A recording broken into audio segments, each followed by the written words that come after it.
Pues es el compendio magisterial de la Iglesia Católica, de su enseñanza durante 2000 años de historia. Aquí usted va a encontrar toda la enseñanza, la doctrina que sostiene nuestra fe católica.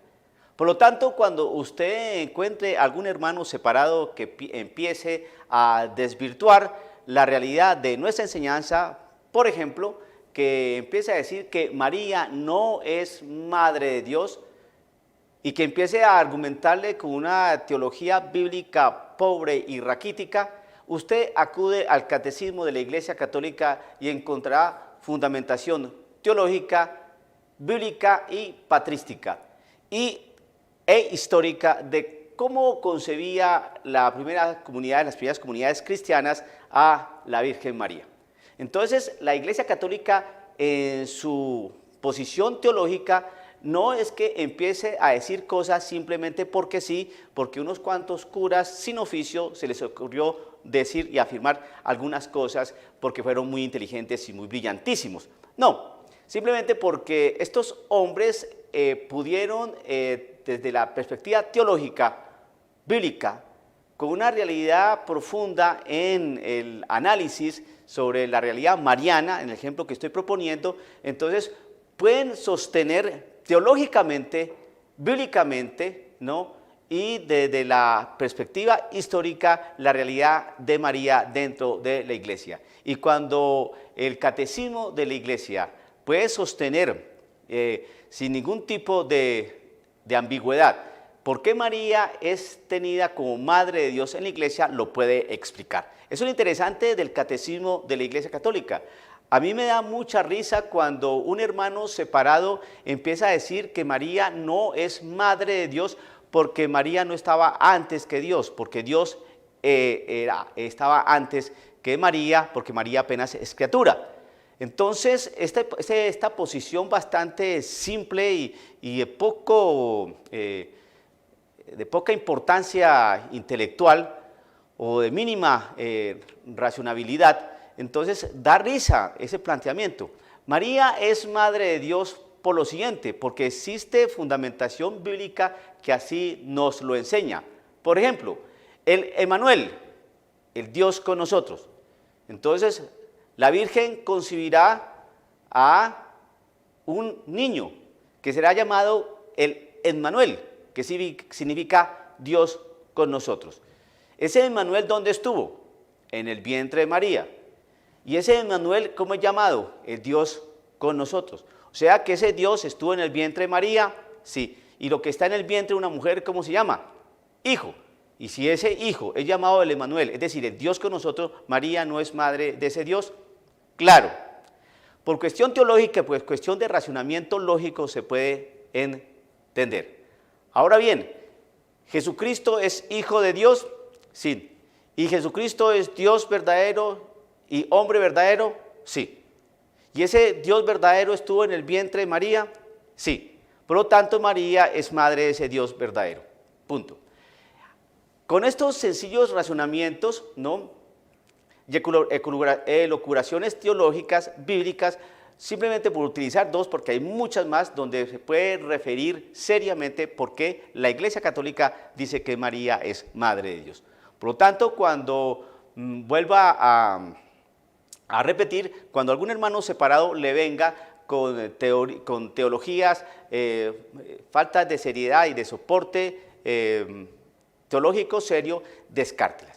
Cuando venga un hermano separado a decir que la Eucaristía simplemente es un símbolo, usted acude al Catecismo de la Iglesia Católica donde hace referencia a la Eucaristía y ahí va a encontrar bíblicamente sostenida la Eucaristía, históricamente sostenida la Eucaristía, que es lo que decían los padres de la Iglesia, es decir, aquellos hombres que tenían el mensaje calentito del Señor para que usted empiece a pensar y a mirar cómo se asumía la Eucaristía desde aquellos primeros inicios. Por lo tanto, todas aquellas afirmaciones que tienen los hermanos separados en cuanto a nuestra doctrina es fácilmente desvirtuables y totalmente destruibles sus posiciones. ¿Por qué? Porque el Catecismo de la Iglesia Católica no solamente está sostenida por criterios de orden bíblico, sino sostenidas también desde una realidad histórica y con el análisis teológico de los padres de la Iglesia. Así pues, querido amigo, este es un libro sólido, es un libro que contiene la realidad de nuestro magisterio, es un libro que no está hecho con sabiduría humana, sino simplemente por la reflexión profunda de grandes teólogos a lo largo de los años que al analizar la Sagrada Escritura, al analizar la historia y al analizar toda la vivencia de una comunidad cristiana que recogía el dato, la enseñanza dejada por nuestro Señor Jesucristo, ha podido tener este libro, este compendio de la enseñanza.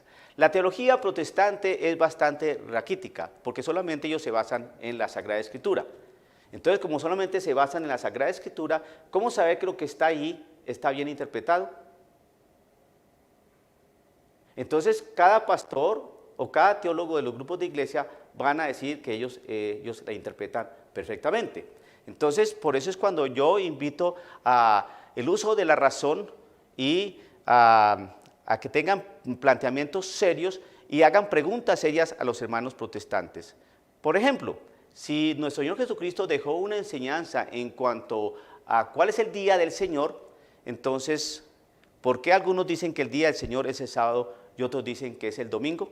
¿Será que el Señor se contradice? Ponga usted a dialogar a un bautista y a un adventista del séptimo día y que con la Biblia cada uno van a sostener su posición.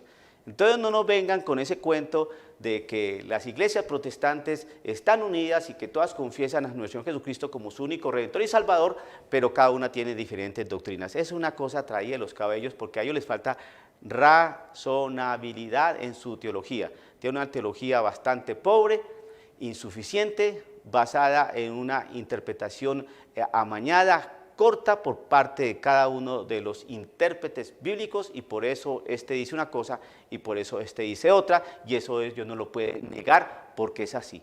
Después de este video vendrán los insultos, las ofensas, las críticas. Adelante, queridos hermanos, sé que ustedes protestantes ven este canal más que los católicos, les agradezco mucho. Tómese su Alka-Seltzer antes de que les indigeste lo que estoy diciendo, pero querido hermano protestante, usted tiene que leer este libro para que critique nuestra doctrina. Y usted, querido católico, ¿qué está esperando para empezar a aprender sobre la enseñanza de la Iglesia Católica? Que el Señor lo bendiga.